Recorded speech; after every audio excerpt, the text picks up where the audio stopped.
Hey, what's up, everybody, and welcome to the Jim Carrey Project. I am your host, Brian Kondrach, and with me, as always, Carrie Grant. And this is the project where we are watching all of Jim Carrey's movies from the beginning of his career to the end of his career, or whatever his modern day career. And today we are watching, or just finished watching, Earth Girls Are Easy.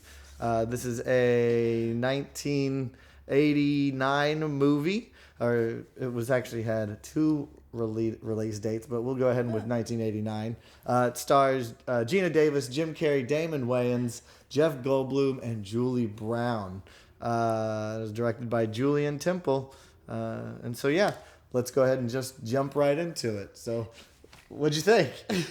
I liked it. Actually, it's so funny. I just noticed it's rated PG. Oh, and this is on the screen right now. I would have not guessed PG. So one of the things I do know about mid 80s to early 90s movies is that the PG-13 rating was not in existence at that point. That makes sense. If you go back to like some of the early Indiana Jones movies, some of the adventure stuff, they're all PG. And they probably should be 13. And then in the 90s, they're like, we need to differentiate that. And then there was R, because then it would have been an R rating right after that. Yeah. So, as a mother, that's good to know if I want to show my children old movies. Yeah. Okay, maybe not yet. Read up on it a little bit more than normal. Anyway, but no, I loved it. It was so good. Yeah. It's probably the best one, I think. Do you think so? I think so. It's just 100% 1980s kitschy musical comedy, like everything you think of when you think of stereotypical 80s style, fashion, colors is just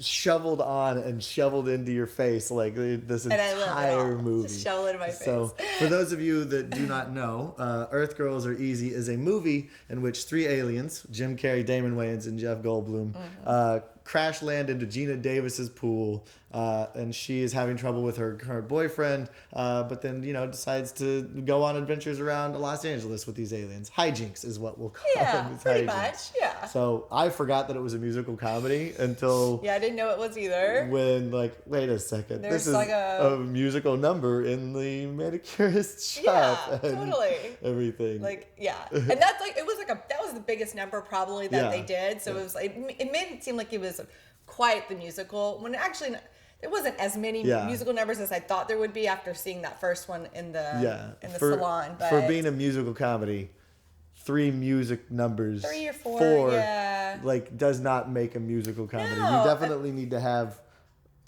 a few more. There were so many scenes where you're like, this could be a musical. This could be, the dance number, the music number is about to start. Yeah. And it just didn't. Or it went and took a sharp left and went off somewhere Normally else. musicals, most scenes, most important scenes have a musical number. And this one really didn't. They kind of threw them in randomly. Yeah. Like that last one was, they were just thinking about going to the beach, or they were going to the beach, 2 of the aliens, and he said, and there's a blonde contest. I don't even know what that is. Like a blonde girl contest. And it was a they fantasy. Weren't even there. It was a fantasy world in which confused. they would come up with this thing. But the manicurist friend of Geena Davis was there singing and being she was main the character. Yeah, which was just it was a very strange cut to. The aliens were never really in a musical number. They did this one where it was music. It wasn't any words. Yeah. They were playing things as instruments. Their assimilation into American and Los Angeles 80s culture was when they were making noise and mimicking and becoming a part of the world, which that part was funny. That there are so many fun little pieces, and watching this is specifically for Jim Carrey. There's so many fun little things from both him, from Marlon Wayans, Jeff Goldblum, that they do in the background that if you're not paying attention, you would never even really recognize it. But I've seen this before, and so I was getting distracted by letting myself watch specifically Jim Carrey, but then you'd see the other stuff, and I was like, this is just such a silly, dumb movie. But it was just so much fun. It was so much fun. And you're right, there was stuff going on, because there's 3 of them, and so they're all, one might sort of be in the foreground and having the conversation, the deep conversation with Geena Davis, but the other 2 are in the background just doing stuff. It's so funny. Yeah. I want to know. I said this during while we were watching it. And it's just how fun would it have been to be on set for this movie and just be like, all right, Jim, while they're doing this conversation, you just, play with the utensils, mess around in the kitchen. Marlon, you start dancing, and if you feel like you've got something, grab onto it and like be this hip hop character. Yeah. And then Jeff, you be sexy. Yeah. You be hunky Jeff Goldblum in the 80s. Jeff was so sexy in this one. Yeah. So I have a new, I think he was in his mid-30s in this one. Or just right, like 32 or something like that when he started. I have a little Jeff Goldblum crush now. I understand now. Like, I mean, think about Jurassic Park. He was super hunky in that one too, as the scientist, but also like, it's funny, I'm injured, Jeff Goldblum. Oh no. He like in the back half of Jurassic Park, he lounges for like half the movie. I don't think I'll rewatch that. That's so funny. Yeah, but no, this is prime. I think this is prime Jeff Goldblum territory. Totally, yeah. Well, Geena Davis too. Yeah, like, she's gorgeous and like lovely and tall and skinny and beautiful and everything you would want. Yeah, so this is the Earth Girl. This is 3 years after one of the biggest movies of Jeff Goldblum's career, which was The Fly. Which was 86. Oh, wow. I mean, there was a bunch of other stuff. Invasion of the Body Snatchers. He actually got... He did quite a few weird ones. Yeah, he's had some crazy stuff. But like The Fly, he won a Best Actor and he got nominated for a couple of awards. And I think that's what people really know him from in the 80s. Yeah. But I mean, one of the weirdest things is that none of the aliens had a bunch of actual dialogue. Not much. And even if they did, Jeff Goldblum's character was like, he assimilated fast and he was strong.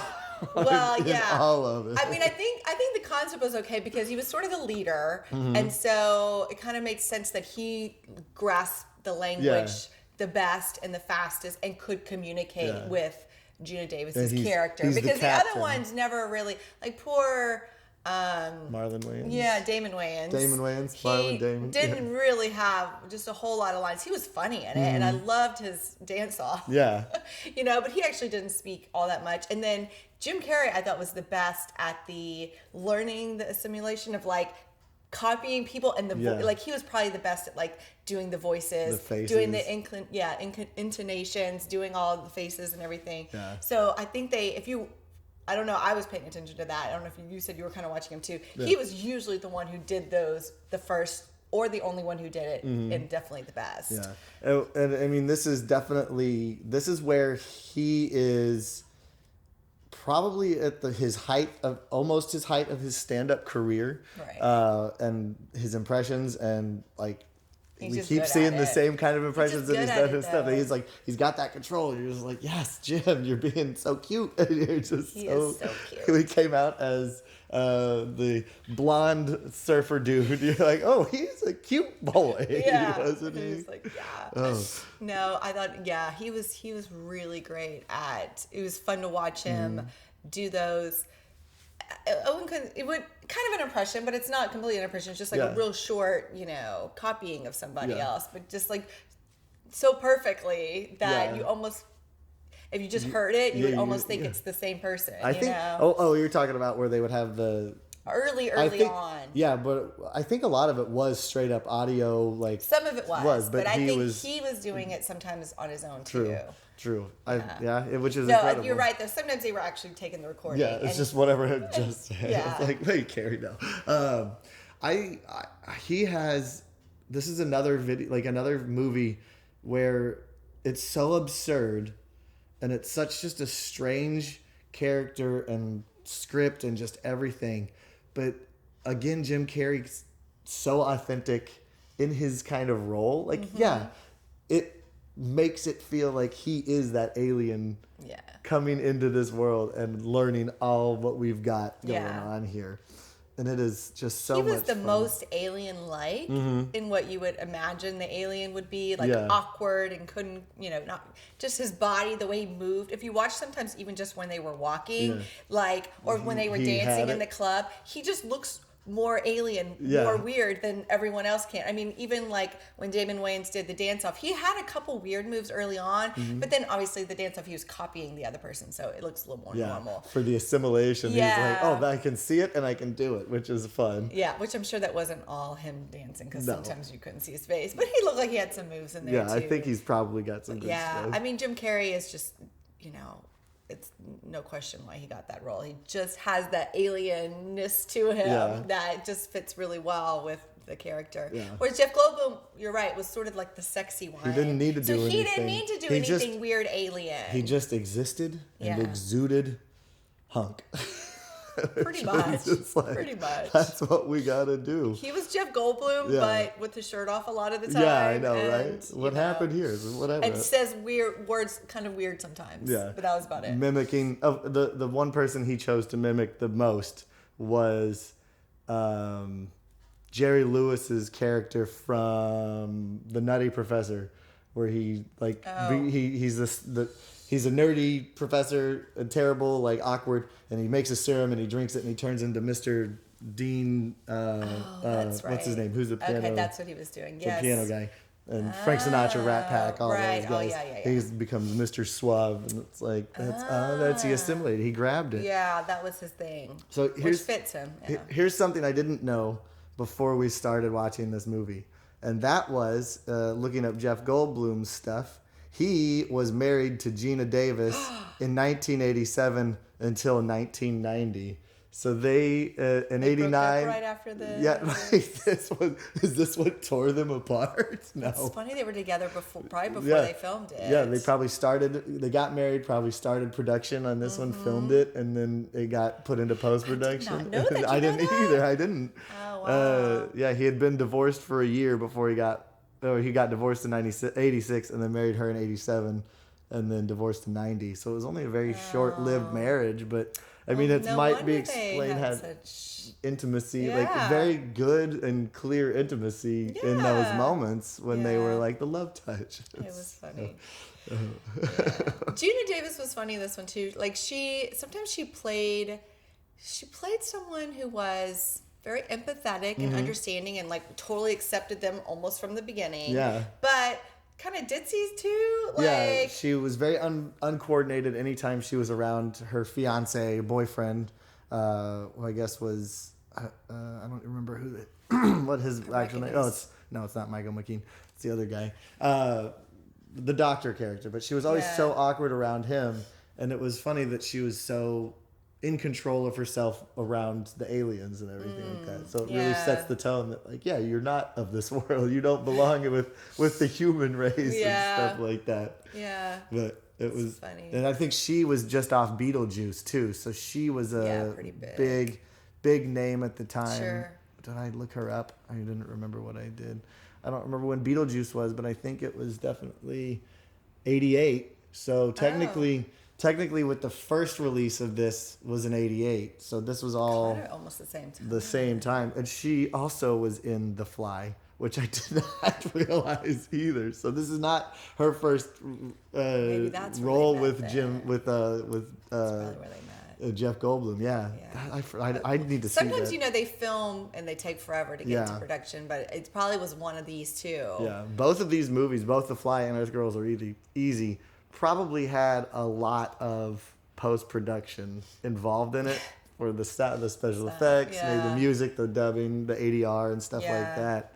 And I didn't get a chance to research a whole lot of it, but it definitely what I gleaned from like short little thing was that there was post-production issues. There was a directorial issue of like the original director wanting to leave, and then why? I don't know. It's so It's all amazing. Yeah, I know. I need to go through here. I don't want to start going through research now, but it's definitely one of the funnier things that like I saw is that, and we'll switch about that, but it seemed like it was troubled at the beginning, but then when it was coming out, it was just like, oh, this is going to be just a mess, which I don't understand how, because it's very 80s. It is. Like, that's what people were into. It is. Like I said this in earlier episodes, like there's certain things people really like to see in the 80s, and this one delivered those things. Time travel, high school romps, romances, and weird alien like dance movies. They like dance. They like all the like glitter and gleam of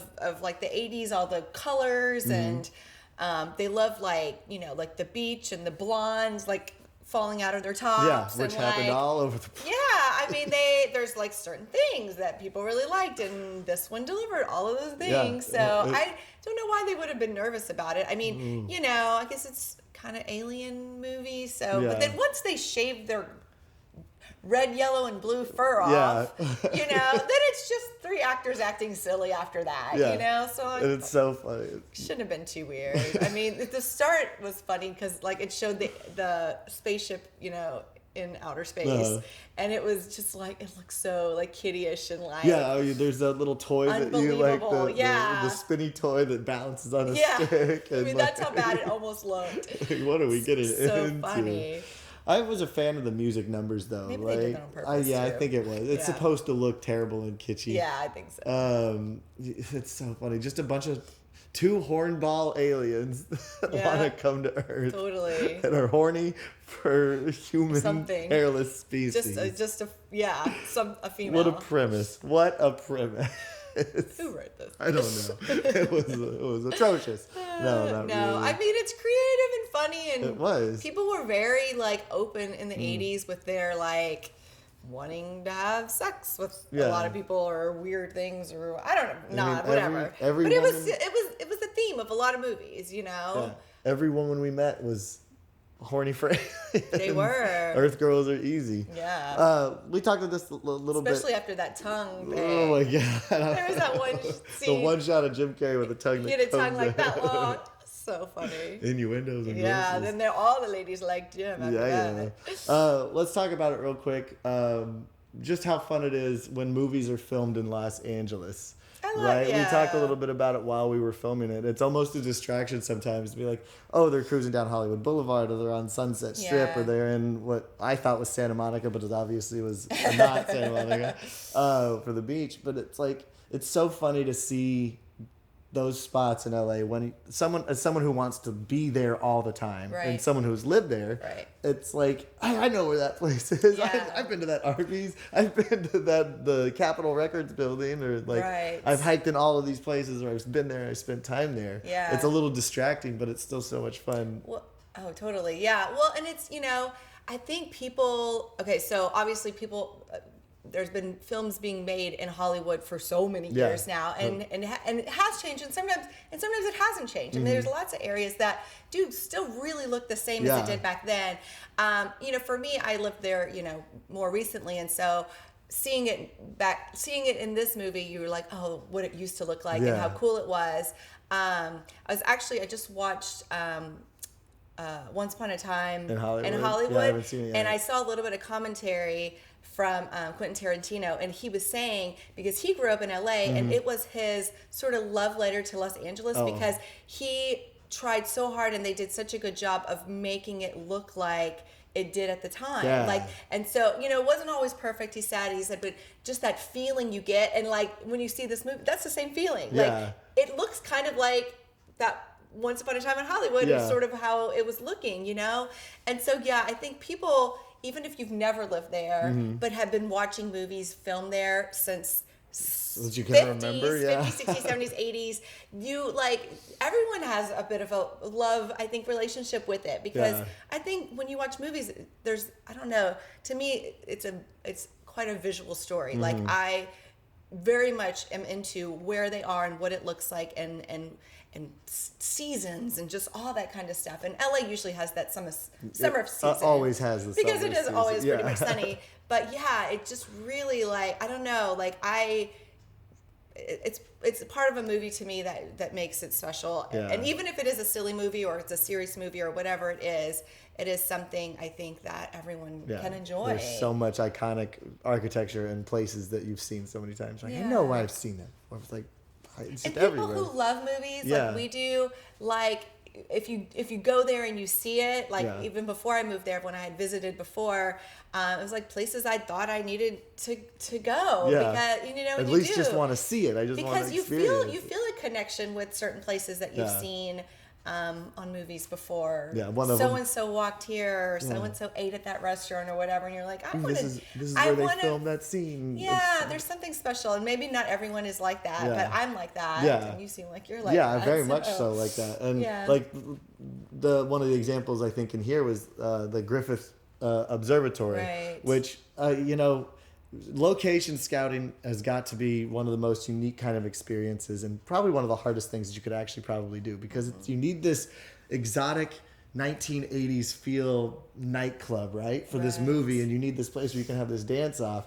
Obviously, they probably didn't have the dance off in the Griffith Observatory, but like having it set up where you walk in, just like a camera in this bottom corner that cuts off what you see and what you see over here, and allows them to come up these steps and walk into the thing. I was like, I know where those steps are. There's nothing remotely close to a nightclub around there. Right now. But it's like, that's such an interesting and cool like perspective of films like this, where this place fits the bill for what we need. It's an observatory. We're talking about aliens. Yeah. Like, let's get there and make it funky. Happen. Let's make it so funky. Yeah. And it's so much fun to watch in a movie like this. You're like, yes. Yeah. Why would they do that? Oh, because it makes total sense, and it's amazing. Yeah. It's and crazy. that's why sometimes when you do visit places like in real life too, you're like, well, that doesn't look quite at all like what I thought it would. Wait a gosh darn minute. Yeah, I know. Yeah, it was really cool. And like iconic. A lot of movies use the sort of iconic places around LA. Like back from James Dean being there. From as far as you can imagine back to now. Let's talk a little bit about some of the other cast. We talked on Jeff Goldblum, of course. He's in what seems to be the very beginning of his very strong career in the late 80s. I mean, he's been doing stuff for a while, so everyone recognizes him. One of the people that we were curious about, Julie Brown. She was a singer and comedian, singer-songwriter who has done a bunch of TV stuff and in and out of TV, movies. She was on Happy Days as a regular guest star, where she got her stuff. The Jeffersons, Newhart.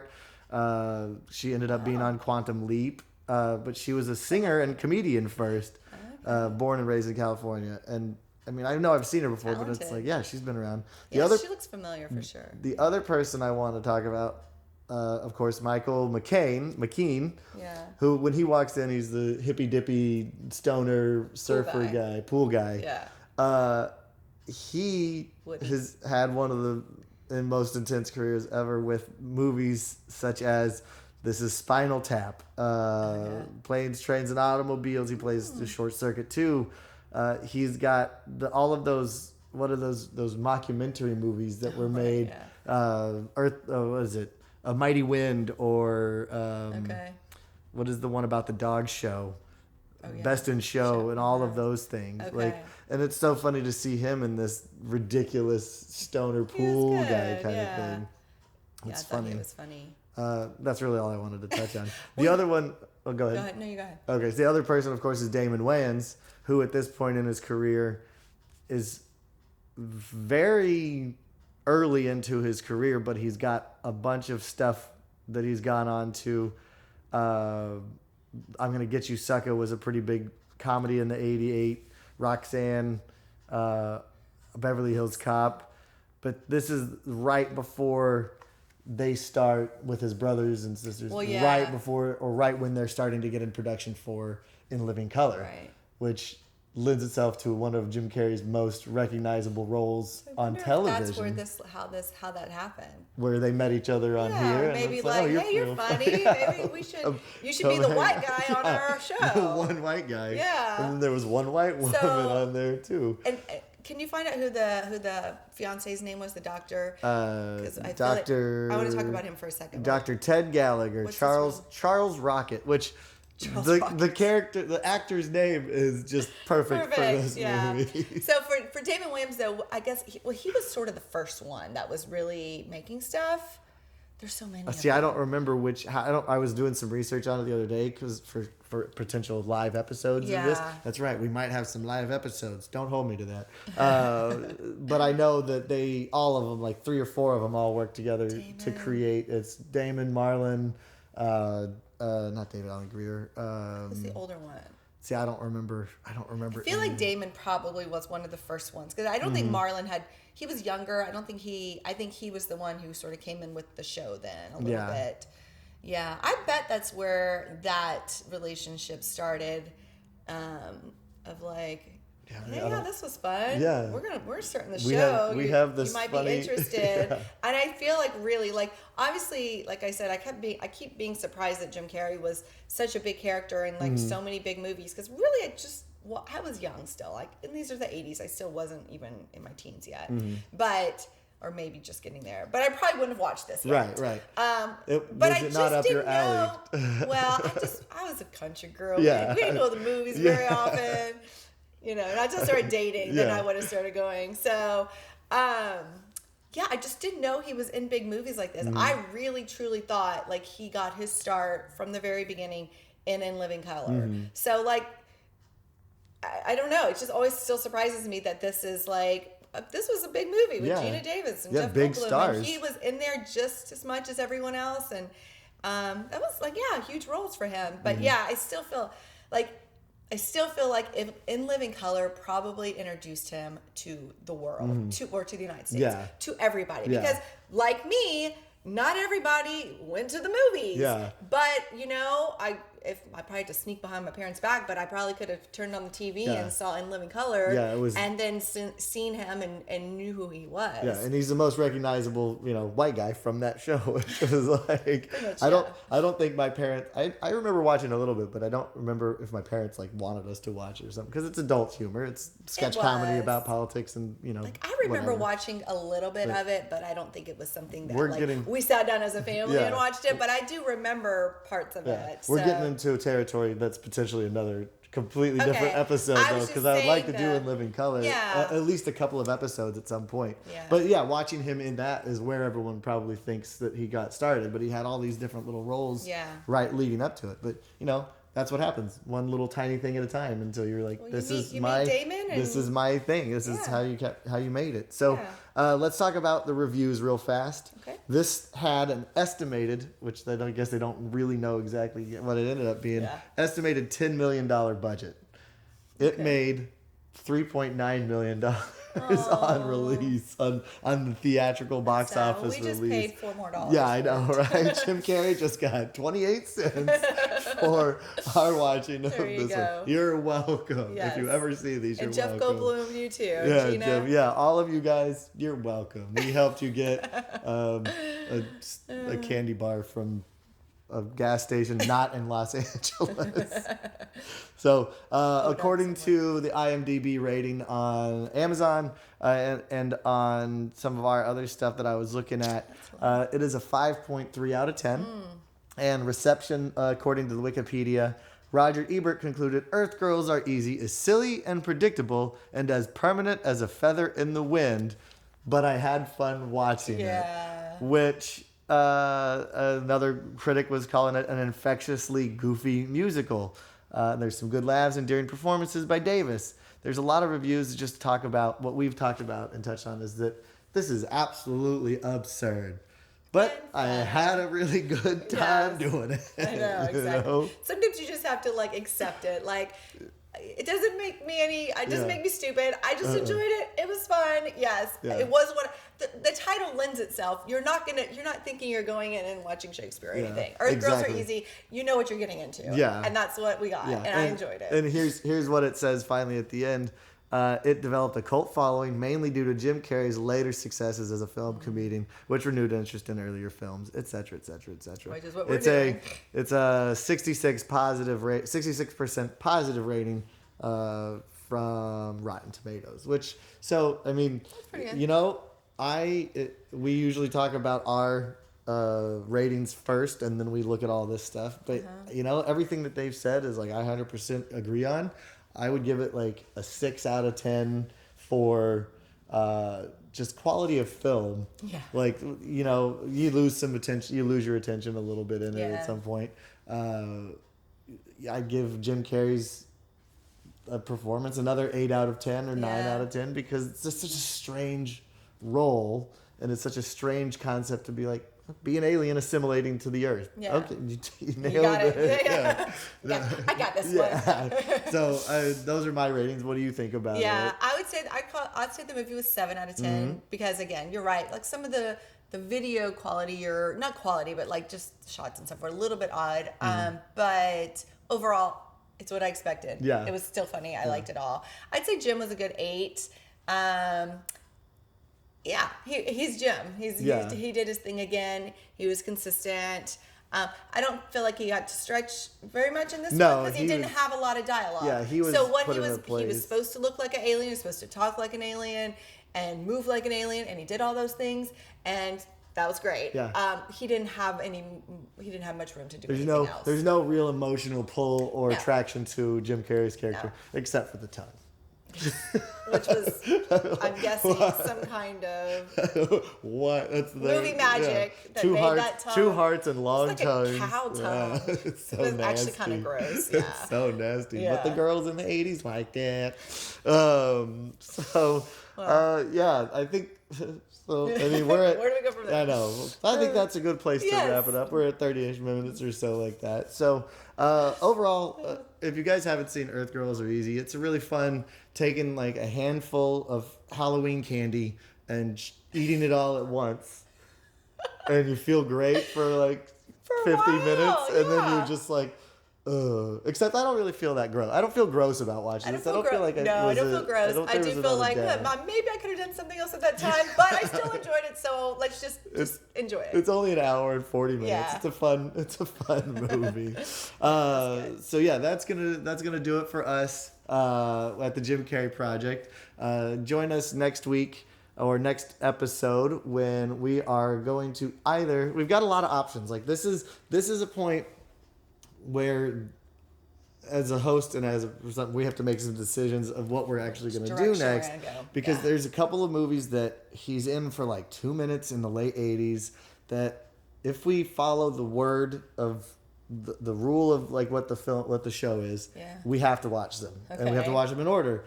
I'm not too keen on watching them because I've seen his parts in it and I'm like, yeah, it's whatever.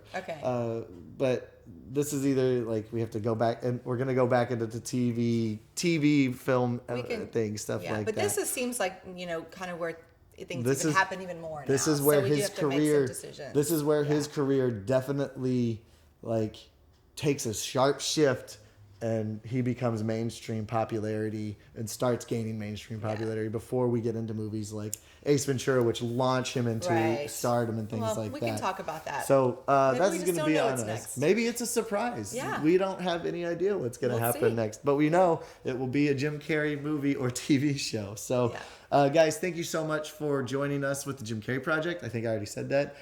Brian Kondrach, your host, with Carrie Grant. We hope you guys enjoyed watching. Do all the things that I say before, like subscribe and like us, tell your friends, listen to us on any podcast form if you don't want to look at us, which will hurt my feelings a little bit, but it'll be fine. I'm just starting to ramble on. So guys, thank you so much. Do everything we say. Do what we say. We'll see you guys next time. All right, bye.